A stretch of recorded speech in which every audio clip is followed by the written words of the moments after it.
Alright, so one of the first things you need to think about with loose leash walking is equipment. If you're using a flat buckle collar like this, you have to think about when you pull the leash, where that puts all the pressure on your lovely dog's little trachea right here. It's not meant to sustain a lot of weight or force, so that's why we see so many dogs with trachea damage. Also, if you're using any kind of compulsion equipment like a choke chain, prong collar, this is going to work against you. It's like a crutch. So we want to teach our dogs what to do, not what not to do. So the goal isn't to teach them not to pull.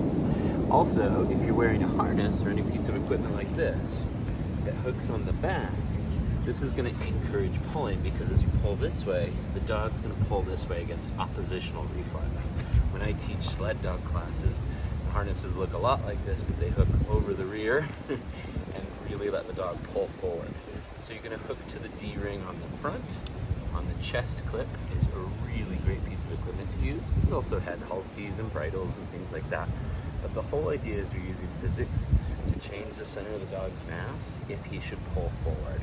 So we're going to do a little pressure release game. Also, leashes are important. My lovely mother showed up with a big, thick leash that was like this big the other day.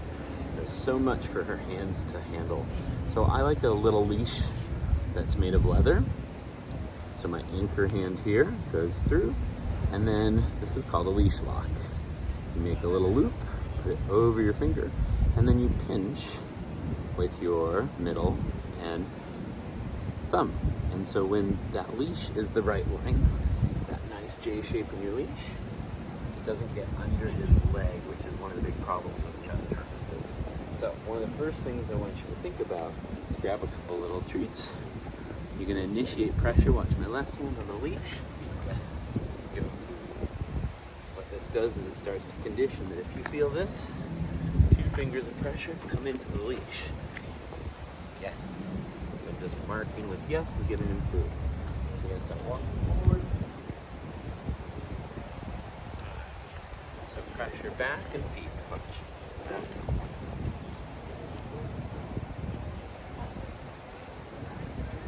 Start to make it so I can turn through this bit. Yes.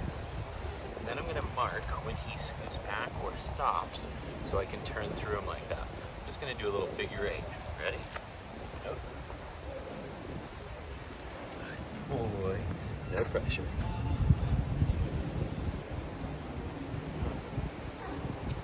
Okay, now I need to turn the other way. Good. Yeah.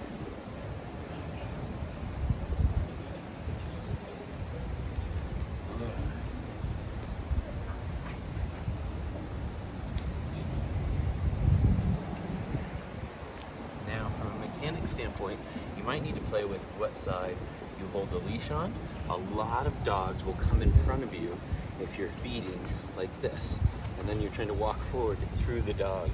So a good thing to do might be take that treat back, put it on this side, or feed from that same hand. Totally up to you and what you're comfortable doing.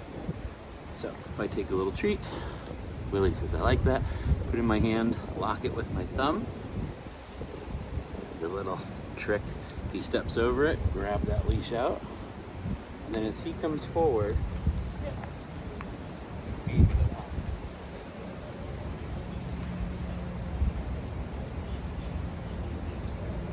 Here. Deliver here. And here. Deliver here. Good. Left hand.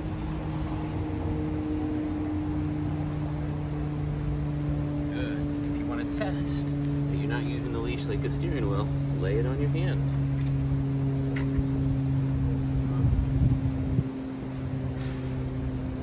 Good job, Willie.